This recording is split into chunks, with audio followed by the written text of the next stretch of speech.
Baik, perkenalkan, nama saya Nimade Mary Indraswari dari kelas A dengan NIM 070. Di sini saya akan mempresentasikan mengenai asuhan kebidanan pada neonatus usia 3 sampai dengan 7 hari. Nah, di sini ada standar asuhan kebidanan. Yang pertama, pengkajian data, merumuskan diagnosis atau klasifikasi, kemudian ada perencanaan, ada pelaksanaan, ada evaluasi, dan terakhir pencatatan atau dokumentasi. Nah, di sini ada pengkajian data, di mana data yang digali meliputi data subjektif dan objektif. Kemudian pengkajian data dilakukan mengacu pada manajemen terpadu balita sakit, khususnya pada kelompok umur kurang dari 2 bulan. Nah, jika seorang bayi muda dibawa ke klinik, petugas kesehatan menggunakan keterampilan untuk berkomunikasi dengan baik kepada ibunya, seperti menanyakan kepada ibu tentang masalah anaknya, menanyakan tentang pemberian vitamin K dan imunisasi, memeriksa adakah tanda bahaya umum yang menunjukkan kondisi yang mengancam jiwa, kemudian memeriksa bayi muda untuk tanda gejala dan kelainan. Setelah itu kita membuat klasifikasi berdasarkan algoritma pada buku Bagan dengan 3 warna. Di mana merah muda berarti bayi sakit berat dan harus dirujuk segera setelah diberikan pengobatan prarujukan. Berwarna kuning, bayi dapat berobat, jalan, dan membutuhkan pengobatan medis spesifik dan nasihat. Kemudian terakhir warna hijau, bayi sakit ringan dan cukup diberi nasihat sederhana tentang penanganan di rumah. Nah, di sini sudah ada tabel untuk menilai dan menentukan klasifikasi. Apakah bayi dengan penyakit sangat berat atau infeksi bakteri berat, infeksi bakteri lokal, atau mungkin dengan infeksi. Di sini juga ada tabel untuk melihat diare dehidrasi berat, diare dehidrasi ringan atau sedang, kemudian diare tanpa dehidrasi.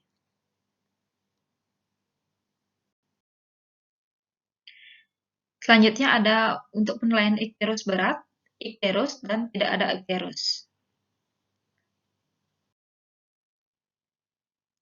Di sini juga ada untuk menilai tentang cara menyusui.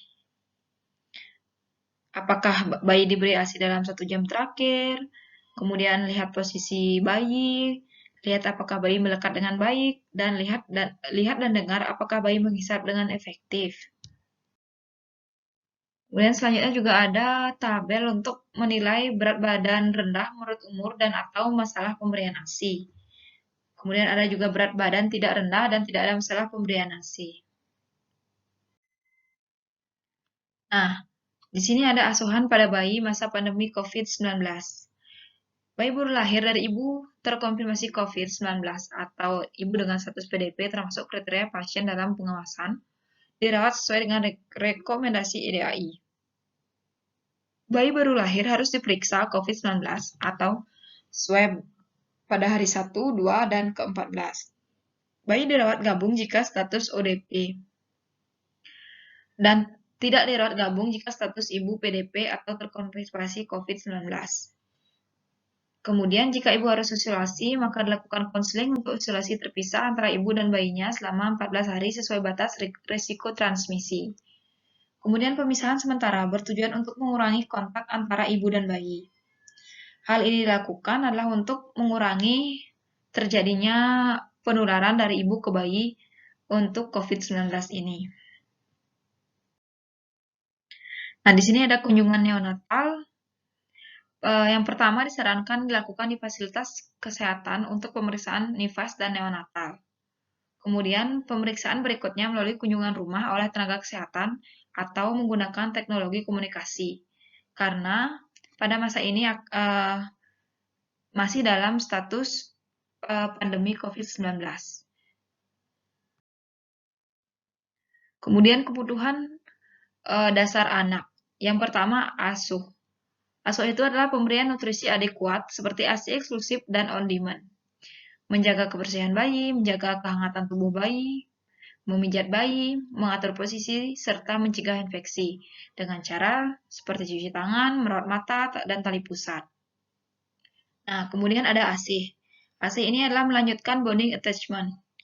Ibu tidur dengan bayi dalam satu tempat tidur, kemudian kontak mata antara ibu dan bayi, komunikasi ibu ayah dan bayi serta keluarga lainnya. Nah, yang terakhir ada asah.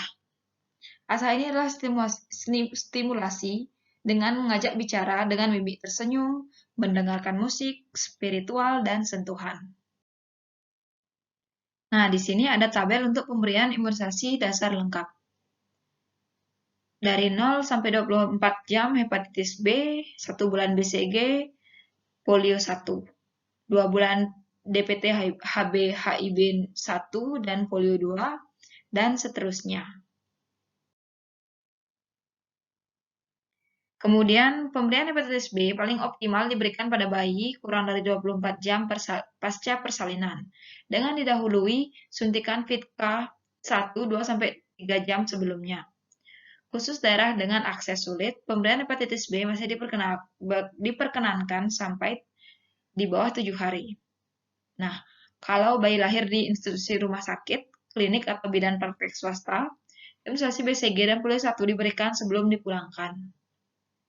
Dan pemberian BCG optimal diberikan pada usia 2 bulan, dapat diberikan sampai usia di bawah 1 tahun tanpa perlu melakukan tes mantuk. Kemudian, bayi yang telah mendapatkan imunisasi dasar DPT HB HIB 1, 2, dan 3 dengan jadwal dan interval sebagaimana pada tabel yang sebelumnya, maka dinyatakan mempunyai status T2. Kemudian IPV juga diberikan secara nasional mulai dari 2016. IPV itu adalah vaksin polio yang injeksi.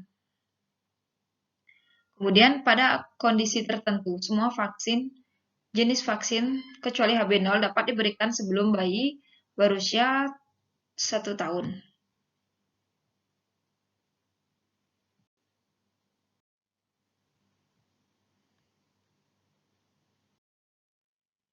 Kemudian selanjutnya pada usia 18 bulan juga diberikan imunisasi DPT, HB, HIB, dan campak. Nah, campak ini ada intervalnya 6 bulan dari campak dosis pertama. Kemudian kebijakan imunisasi selama pandemi COVID-19. Bagi yang dilahirkan dari ibu yang bukan ODP PDP terkonfirmasi, pada 0-6 jam pertama tetap mendapatkan perawatan tali pusat, IMD, injeksi Fitka, pemberian salep mata, dan serta pemberian imunisasi HB0 dan HBIG. Sedangkan ibu dengan HB-SAG reaktif dan terkonfirmasi COVID-19, jika kondisi klinis bayi baik atau bugar, maka imunisasi tetap diberikan. Namun jika kondisi klinis bayi tidak bugar atau tampak sakit, imunisasi hepatitis B ditunda. Baik, sekian presentasi yang dapat saya sampaikan. Terima kasih.